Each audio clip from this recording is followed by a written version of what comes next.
বিসমিল্লাহির রহমানির রহিম। প্রিয় দেশবাসী, আসসালামু আলাইকুম।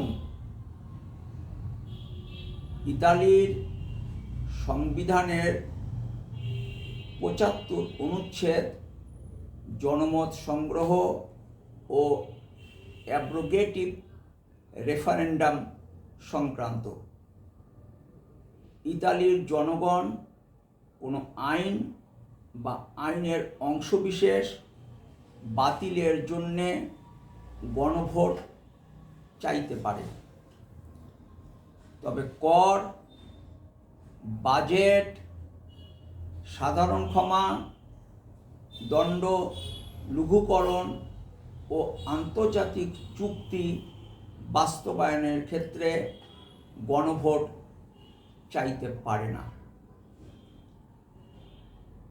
গণভোট চাইলে কমপক্ষে ৫ লক্ষ বৈধ ভোটার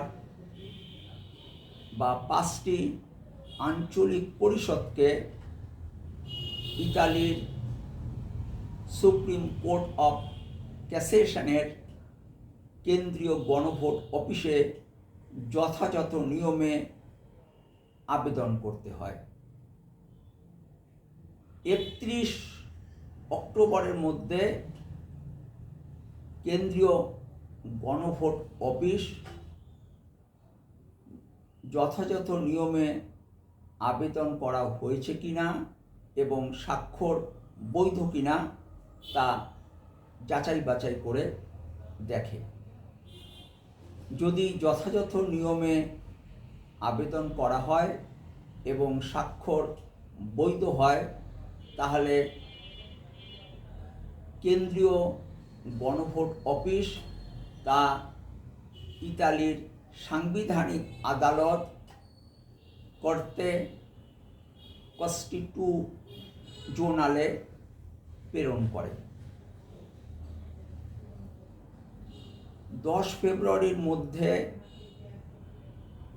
সাংবিধানিক আদালত কর্তে কস্টিটিউজনালে যে বিষয়ের উপর গণভোট দাবি করা হচ্ছে তা নিষিদ্ধ তালিকাভুক্ত কিনা এবং ওই বিষয়ের উপর সংবিধান অনুযায়ী গণভোট হতে পারে কিনা তা যাচাই বাছাই করে দেখে।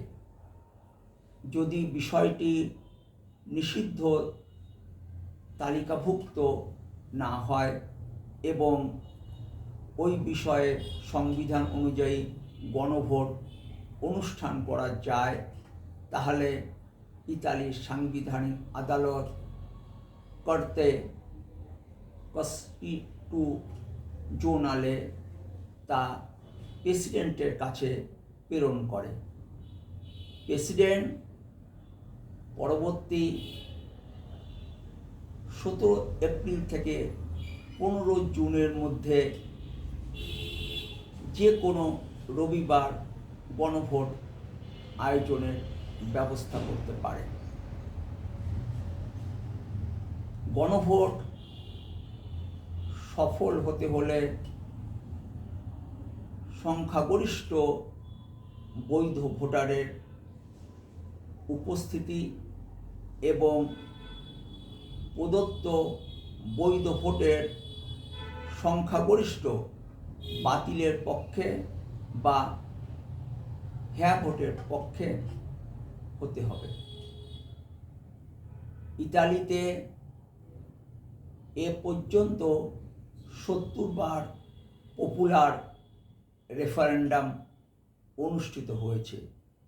১৯৭৪ সালের ১২ মে সর্বপ্রথম পপুলার রেফারেন্ডাম অনুষ্ঠিত হয়েছে। এ ধরনের ভিডিও আরও আসবে, সঙ্গে থাকুন। সম্ভব হলে দেশ পরিচালনার নীতি ও পদ্ধতির পরিবর্তন নিয়ে কথা বলতে রাজনীতির আড্ডাখানা বলে পরিচিত রহমতে রাব্বানা ও রুম্মানে বেড়াতে আসবেন। ফি আমানিল্লাহ। আল্লাহ হাফেজ।